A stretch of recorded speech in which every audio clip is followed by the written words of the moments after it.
예, 차 한 잔의 인생을 차 한 잔의 경제를 티타임 시간입니다. 오늘은 이종우 평론가님을 만났습니다. 어서 오십시오. 예, 안녕하세요. 제 사무실에 이렇게 오셔서 영광스럽습니다. 제가 정말 영광입니다. 네. 여기 보이시지는 않겠지만 보면 뷰가 굉장히 좋습니다. 한강. 네, 누추한 곳에 오셔서 그 이종우 평론가님은 여러분 너무 잘 아시지만 저희가 사석에서 얘기할 때 직업이 리서치 센터장이다. 리서치 센터장을 계속 하셨고, 네. 요즘은 이제 또 경제평론 여기저기 방송 많이 나오시고, 저희 경쟁 상대이긴 합니다만, 한국경제TV에서도 진행도 하시고, 그 몇 시부터죠? 11시부터인가요? 10시 50분서부터 네. 11시 40분까지죠. 10시 50분부터 11시 40분까지. 예. 예. 프로그램이 주식경제. 주식경제. 예. 이종우의 주식경제. 예. 예. 저희 경쟁 프로그램이긴 하지만, 많이 시청해 주십시오.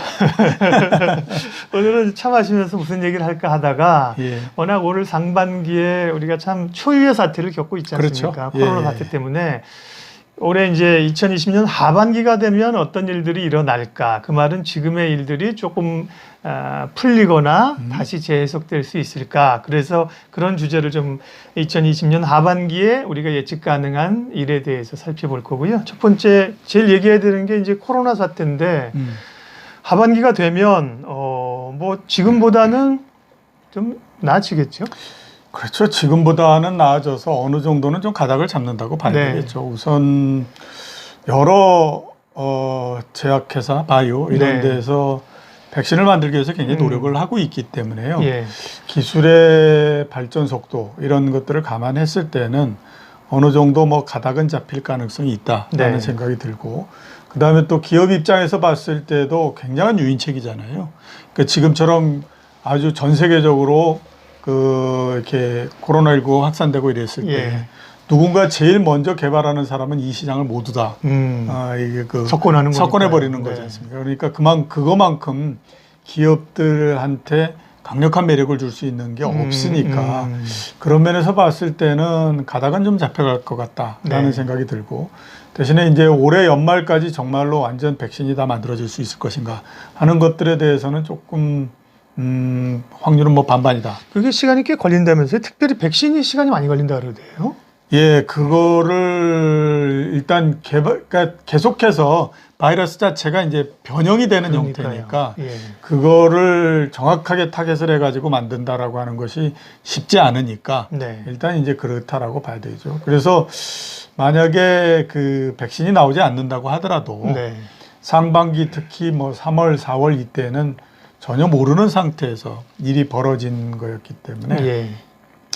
당연히 여러 이제 에러를 거기에서 많이 범할 수밖에 없는 그 상황이었다고 그러게요. 봐야 되겠죠. 이거 우리가 뭐 스페인 독감 얘기하고 그러는데 그게 보니까 뭐 1900년대 초반이더라고요. 네, 그렇죠. 그때 스페인 독감을 경험했던 사람은 지금 살아있는 사람이 없을 테니까 그걸 경험이 없어가지고 당했던 거고요. 물론 이제 좀 말씀하신 것처럼 새로운 변이 내지는 이제 뭐 하반기에 다시 이런 2차 전염이 될 수 있다는 얘기도 있긴 한데 그 부분 우리가 이제 질병에 관한 거니까 사실은 예측하기 어려울 뿐더러 하다못해 오더라도 우리가 이제 경험이 있다는 거죠. 그렇죠. 예, 예. 그렇기 때문에 뭐 자본시장이든지 그다음에 경제든지 이런 것들에서 반응은 상반기하고는 좀 달라진다라고 봐야 되죠. 네. 그러니까 한 번은 우리가 겪고 이렇게 했기 때문에 그게 쭉 어느 정도 뭐 이어지고 한다고 하더라도 이거를 약이 안 나온 상태에서 어떻게 대처를 해야 되고, 그 다음에 이게 어느 정도의 효과를 가지고 있고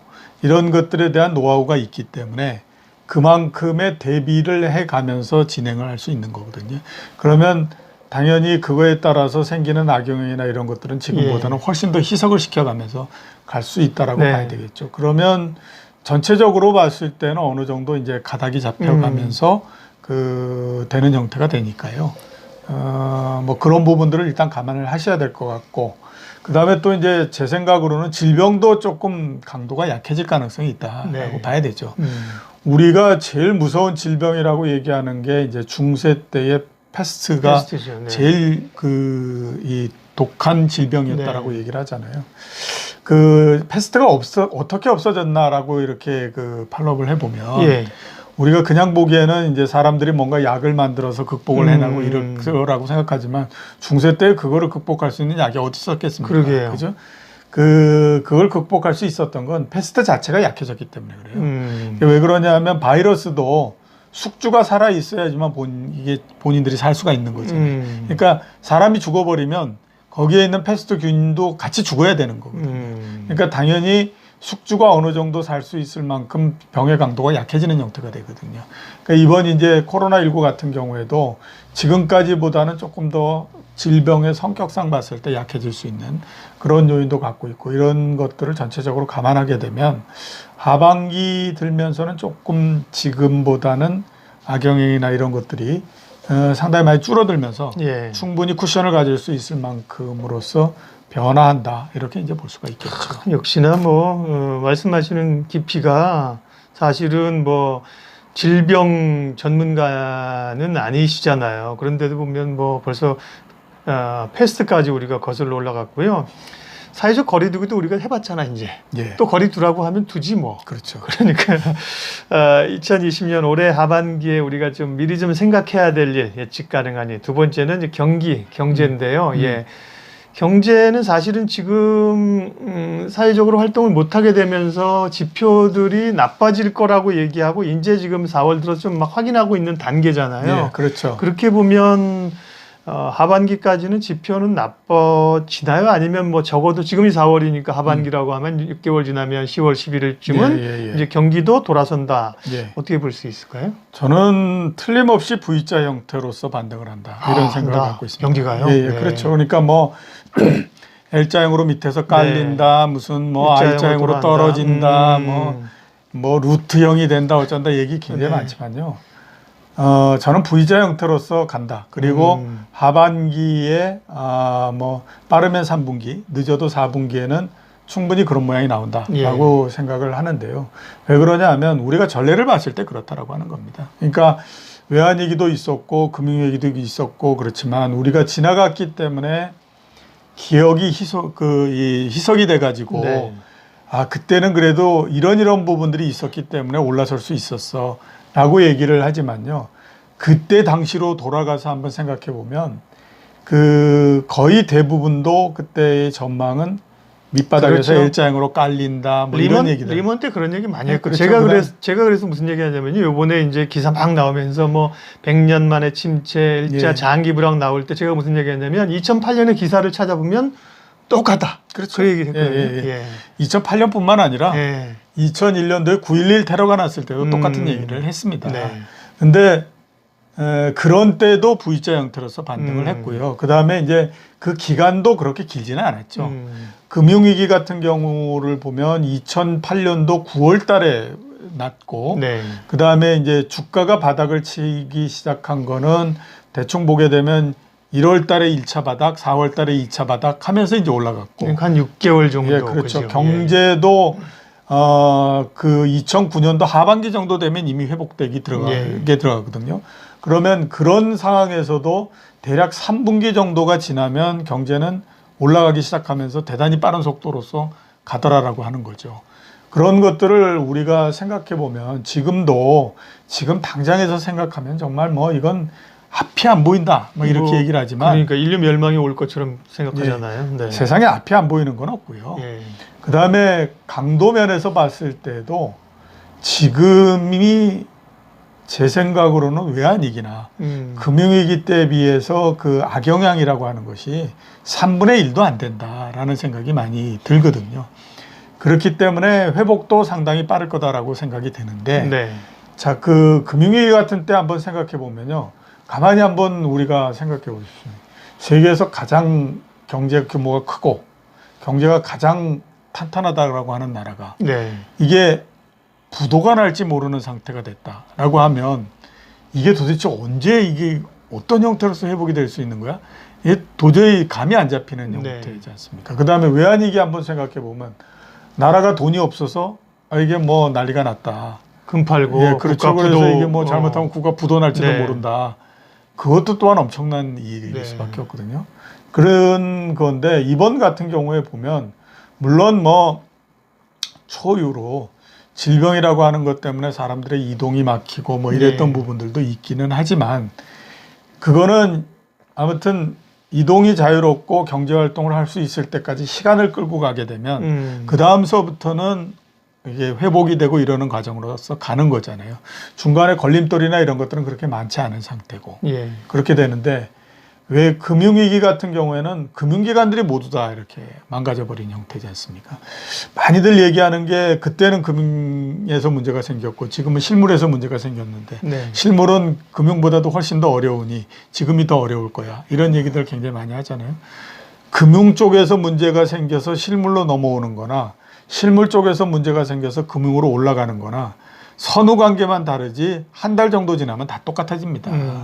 금융에서 문제가 생겨서 밑으로 내려오는데 그러면 경제는 안 나빠집니까? 실물 경제는. 그렇지. 굉장히 나빠질 수밖에 없거든요. 그래서 그 부분들은 모두 다 동일하다라고 봐야 될 것 같고 그렇게 보면 지금이 과거의 위기 상황에 비해서 그렇게 악영향이나 이 처리하고 이러는 거가 그렇게 어렵지 않은 국면이다라고 생각하면 과거 그렇게 어려운 때에도 V자 형태로서 반등을 하고 했었는데 지금이 그게 안 될 거다라고 하는 그 논리를 세우기가 굉장히 어렵죠. 지날 때가 제일 어렵잖아요. 그렇죠. 과거를 기억 잘 못하니까. 예. 그래서 오늘 힘을 얻습니다. 제가 지난번에 그 과거의 위기 사례를 좀 제 나름 분석하면서요. 예. 대공황부터 해서 표현이 제가 대공황은 그야말로 이제 태풍으로 하면 초강력한 허리케인급이었고 IMF도 우리에겐 참 컸었잖아요. 그렇죠. 근데 리먼 같은 경우는 사실은 우리가 직접은 아니었기 때문에 저는 초대형급 분류하기보다는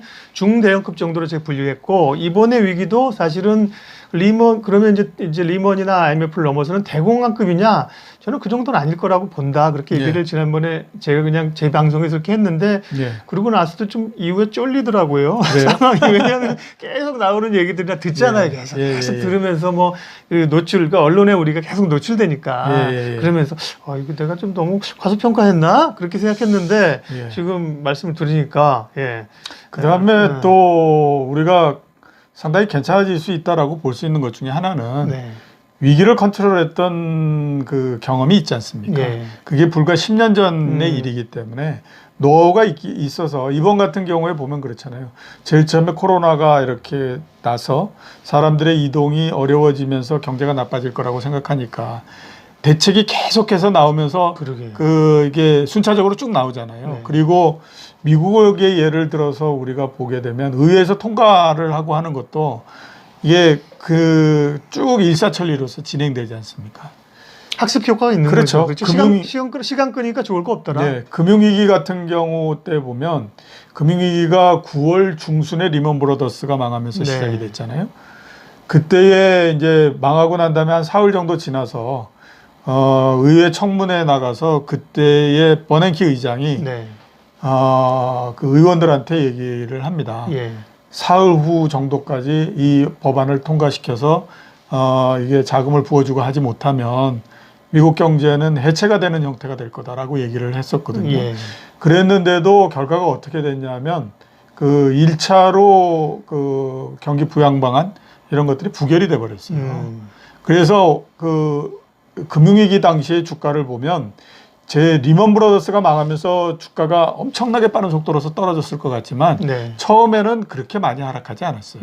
본격적으로 내려가기 시작했던 건 의회에서 안이 부결되면서부터 내려가기 시작을 했던 거였거든요. 그리고 그러면서 금융시장에서부터 난리가 나니까 의회에서도 이게 뭔가 문제가 있는 것 같다라는 생각이 들었고 빨리 그에서 이제 수정 법안을 만들어서 그때 통과시키면서 다시 이제 올라가기 시작해서 그 기간이 3개월이 걸렸었는데 이번 같은 경우에는 그런 노하우가 있으니까 처음서부터 그냥 법안 통과시키면서 계속 쭉쭉 가잖아요. 그러니까 이런 노하우가 있다라고 하는 것도 무시할 수 없는 부분이거든요. 그러니까 그런 것들을 모두 다 감안하게 되면 제 생각으로는 거의 틀림없이 하반기에 V자 형태로서 경제는 올라온다. 저는 그렇게 보고 있습니다. 다음 키워드는 미국 대선입니다. 미국 대선이 올해 사실 굉장히 중요한 화두이었는데 코로나에 밀렸지만 다시 부각되겠죠. 하반기에는. 가장 중요한 키워드이고 트럼프가 될 거냐 혹은 트럼프가 되기 위해서 과연 무슨 짓을 할 거냐 거기에 대해서 궁금증이 많은데요. 트럼프가 될 가능성이 높은가요? 될 가능성이 제가 봤을 땐 80%가 넘는다라고 네. 봅니다. 왜냐하면 2차 세계대전 이후에 그 미국은 이제 그 재선을 할 수 있으니까 예. 대통령이었다가 재선에 성공하지 못했던 대통령은 2명뿐이 없습니다. 네. 한 명은 카터 대통령이 안 됐었고요. 그 다음에 두 번째는 아버지 부시가 안 됐죠. 근데 아버지 부시가 안 된 거는 그 전에 8년 동안을 저 레이건 대통령이 했잖아요. 그리고 공화당에서 그 똑같은 공화당에서 아버지 부시가 대통령을 했기 때문에 12년을 했구나. 그 기간이 12년입니다. 그러면 한 번 더 하면 16년이 되잖아요. 그러니까 이렇게 그 미국처럼 양당제가 돼서 서로 간에 정권을 교체를 하고 그러는 거에서 보면 이게 12년 동안을 했다라고 하는 건 굉장히 긴 기간이에요. 네. 이 때문에 16년으로 간다라는 거는 이건 정말로 아주 특이한 상황이 아니면 쉽지가 않은 거거든요. 잘못했다기보다 이제 정권 교체에 대한 그런 컨센서스가 있었다. 네, 그렇죠. 그래서 이제 그 재선에 실패했고, 네. 그 다음에 이제 카터 대통령 같은 경우에는 맨 마지막에 이란의 그 인질 억류 사태가 났잖아요. 예. 그리고 난 다음에 인질을 구출하기 위해서 들어가는데 그 실패를 해가지고 피해가 있고 그랬었죠. 예, 그래서 아무튼 어쩔 수 없이 나중에 엄청난 돈을 지불해 가면서 이란한테 고개를 숙이고 그 인질을 이제 데려오는 형태가 됐죠. 거기에서부터 미국 사람들이 70년대를 쭉 거슬러 올라오면서 미국의 위상이 계속 떨어진다라고 하는 것들에 대해서 굉장히 위축감을 느끼고 있었는데 그게 마지막 결정타를 맞았던 게 뭐냐면 일격을 가했구나. 이란의 그 인질 사태 여기에서 야 이제 미국은 어쩔 수 없이 2등의 나라가 될 수밖에 없는 모양이다라는 생각을 가졌기 때문에 그거에 대한 반발로 해서 이제 그 재선이 안 되는 형태가 됐던 거였거든요. 네. 그러니까 이제 이번 같은 경우에 보면 특별히 그런 부분들은 없습니다. 그렇기 때문에 제 생각으로는 특별한 문제가 없는 한은 재선이 될 가능성은 굉장히 높다. 이렇게 보는 것이 이제 합리적이지. 네. 여기에서 뭐 코로나19 때문에 네. 이게 뒤집어질 가능성이 높고 이거는 그렇게 확률이 높은 얘기는 아니다. 이렇게 이제 봐야 기존에는 되겠죠. 이제 트럼프의 재선 가능성이 높았는데 이제 코로나19라는 변수가 나오면서 질병이 있고 이럴 때는 이제 정권이 또 바뀌더라 이런 얘기가 있는데 말씀하신 그게 이제 판을 뒤엎을 정도의 재료냐 그렇게 보지는 않으신다는 말씀이죠. 네, 그렇죠. 그런 것들은 이제 부분적인 거고요.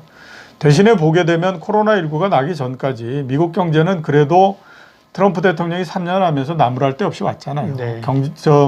실업률 같은 경우에도 뭐 굉장히 낮았고 역대 최저죠. 그 다음에 이제 주가 올랐고 주가도 굉장히 많이 올랐고 그 다음에 경기의 확장이나 이런 것들의 기간도 굉장히 길었고 이렇기 때문에 경제가 아주 중요한 역할을 그 선거에서 한다라고 보게 되면 뭐 특별히 흠잡거나 나무랄 만한 데가 별로 없다라고 봐야 되는 거잖아요. 그렇게 되면 우리가 합리적으로 봤을 때는 어느 정도 재선이 된다라고 봐야 되는 것이 맞다라고 생각을 해야 되는 거죠. 그 부분도 지금 저도 이제 좀 헷갈리는 부분이 있었는데 말씀드리면서 정리가 좀 됐고요. 제가 여기서 인터뷰하면서 느끼는 게 방송 많이 하시면 우리가 방송할 때는 거리가 좀 있잖아요. 보통 한 2, 3m 그렇죠, 이렇게 있는데 이렇게 지금 한 30cm 가까이 있으니까 말씀하시는데 빨려 들어가는데. 에이, 무슨 말씀? 야, 그 다음에 유가입니다. 유가가 정말 우리가 이게 블랙스완이 나타나는데 지금 마이너스 유가를 보나 그리고 뭐 마이너스 37달러까지 갔다는 게 이것도 지나고 나면 초유의 사태일 것 같은데요. 그렇죠. 그러면 어쨌든 우리가 하반기 되면 적어도 지금보다 높은 레벨의 유가를 확인할 수 있을까? 유가 부분은 어떻게 보세요? 아주 강력하게 모두 다가 한 마음으로 유가에 대한 공급을 줄이는 형태로서 간다라고 하면 그러면 뭐 40불대 이렇게 올라갈 수 있겠지만 그거보다는 저는 보다 더 큰 확률은 그냥 20불대 정도에서 깔리는 형태가 된다. 이렇게 될 가능성이 굉장히 높다라고 생각해요. 왜 그러냐면 우리가 지금 이제 뭐 유가가 떨어지고 이러는 것의 가장 큰 원인이 코로나19로 해서 수요가 줄어들었고 뭐 이렇게 해서 이 때문이기 때문에 그게 해결되고 나면 다시 원상으로서 갈 수 있고 이렇게 이제 생각하지 않습니까? 물론 그런 것들이 큰 역할을 했던 거는 사실이지만 그거 이상으로 보면 지금의 석유 구조 자체, 특히 공급, 그다음에 수요의 구조 자체, 특히 공급의 구조 자체가 굉장히 구조적으로 좀 안 좋은 상태. 공과잉이라는 예, 거죠. 예, 그렇게 네. 돼 있습니다. 기존의 오일도 있고 셰일도 덮어졌고. 그렇죠. 네. 예, 예. 그 한 130년 동안에 우리가 유가가 왔던 걸 보면 그 사이에 한 4번 정도의 사이클이 있었어요. 예. 제일 처음에 시작했던 것이 이제 1890년도부터 시작해서 올라가기 시작을 해서 그 다음에 이제 한 1930년대 초중반이 되면 한 번의 사이클이 끝나는 형태가 되거든요. 그때의 가격을 보면 제일 많이 올라갔을 때가 배럴당 $2 정도까지 갔다가 네. 굉장히 많이 떨어졌을 때가 보면 배럴당 15센트까지 내려갑니다. 그러면 93% 정도 떨어지잖아요. 예. 그죠? 이번 같은 경우에 보면 제일 많이 올라갔을 때 $150 됐고 이번에 굉장히 떨어진 거 마이너스 된 거는 빼고 예, 빼고 얘기하면 평균적으로 봤을 때 $15 이렇게까지 내려갔거든요. 네. 그러니까 90% 정도 떨어지잖아요. 비슷하네. 그죠? 예, 이렇게 그래서 그게 첫 번째 국면이었어요. 예. 그 1차 국면 때에 가격이 올라갔던 거는 그때 내연기관이 만들어졌기 때문에 네. 수요가, 그 수요가 새로이 창출되면서 올라가기 시작을 했던 거였고 이렇게 그래서 이제 이번까지 온 건데 이번의 사이클은 언제서부터 시작이냐 하면 대충 99년도 이때에서부터 시작이 된 거예요. 예. 그리고 상승 사이클의 피크가 2010년 정도에 왔고요. 그 다음에 그 이후로 지금까지 내려오고 있거든요. 앞에 3번 정도의 사이클이 하락으로 들어갔을 때 평균적으로서 이제 그 하락 기간을 보면 짧을 때는 15년, 길 때는 27년 정도에 걸쳐서 계속해서 하락을 합니다. 지금이 2011년, 10년도가 피크를 쳤다라고 하면 하락이 10년 정도 진행된 거잖아요. 그죠? 앞으로 보면 좀 더 진행이 될 가능성이 있는데, 네. 자, 이런 사이클이 왜 오냐라고 보면 이런 것 때문에 옵니다. 그러니까 가격이 굉장히 높아지게 되면 그때에서부터 이제 유전을 해서 새로 개발하기 시작하거든요. 근데 우리가 유전을 개발할 수 있는 땅을 찾아서 거기에다가 실제로 파이프를 박아가지고 드디어 이제 유전을 개발했다. 그 다음에 거기에 이제 생산 시설을 만들어서 생산을 하고 그래가지고 본격적으로 이제 그 석유가 나오기 시작하고 네. 이것까지 걸리는 시간이 얼마냐면 대략 한 20년 걸립니다. 짧게 보면 15년 정도 가거든요. 그러면 뭐 2010년도서부터는 아니고 그 전서부터 어느 정도 했다라고 보더라도 뭐 2005년 정도서부터 그 찾아 나서기 시작해서 막 이렇게 했다고 하더라도 지금 2020년이니까 그게 쏟아져 나오는 거구나. 이제 막 나오기 시작을 하는 거잖아요. 그러니까 우리가 유가가 이렇게 굉장히 뭐 떨어지고 그러는 거에 굉장히 큰 원인을 미국의 셰일 기업들 예. 이것만으로 보지만 셰일 기업을 제외한다고 하더라도 다른 쪽에서 유가의 공급이 굉장히 석유의 공급이 굉장히 많이 늘어날 수 있는 구조였다라고 하는 거예요. 왜냐하면 2005년 이때서부터 가격이 막 올라가기 시작하잖아요. 그래서 2007년도에 1차적으로 배럴당 $150까지 올라갔다가 금융위기가 나면서 한번 떨어졌다가 다시 100불을 넘어갔다가 이런 형태가 됐기 때문에 대략 60, 70불이 되면서부터 유전을 찾아 나가기 시작했다라고 보면 지금 정도서부터 본격적으로 석유가 막 나오기 시작을 하는 때라고 봐야 되는 거거든요. 그러면 이 공급의 과잉이라고 하는 거는 기본적으로 그렇게 해소가 되기가 굉장히 어려운 형태가 됩니다. 그러면 가격은 아주 오랜 시간 동안에 깔리는 형태가 되거든요. 자, 예를 들어서 우리가 보면 83년도에 유가가 한때 8불까지 올라갔다가 그 다음에 반등을 해서 12불 정도까지 올라갑니다. 네. 그 12불에서부터 시작했던 유가가 그때 이제 오일 쇼크 전이었던 그렇죠. 거죠. 네. 오일 쇼크 후죠. 2차 오일 쇼크 후. 그러니까 그러면서 그게 언제까지 계속해서 유지가 되냐면 98년도까지 유지가 돼요. 그러면 84년도서부터 98년도면 14년간이잖아요. 네. 14년간 밑에서 쭉 $10대에서 그냥 쭉 옆으로 기어버리는 형태가 나오는 거거든요. 그만큼 이 원자재라고 하는 거는 수요와 공급이 한번 그 새로운 균형점에 들어가게 되면 사이클이 길구나. 그거를 넘어서 새로운 사이클을 만드는데 네. 굉장히 오랜 시간이 걸립니다. 그래서 이번 같은 경우에 보면 우리가 그냥 단순하게 그 코로나19가 있었고 그래서 수요가 많이 줄었고 그래서 가격이 떨어졌으니 수요가 올라가면 괜찮아질 거고 이렇게 얘기를 하지만 새로운 공급의 균형점이 만들어진 거거든요. 그리고 그 공급의 균형점은 제 생각으로는 $20대에서 만들어진 겁니다. 그러면 그 앞으로 위아래로 굉장히 오랜 시간이 가더라도 거기에서 계속 머물면서 그냥 그 유지를 시켜버리는 형태, 이런 형태가 나온다고 봐야죠. 네.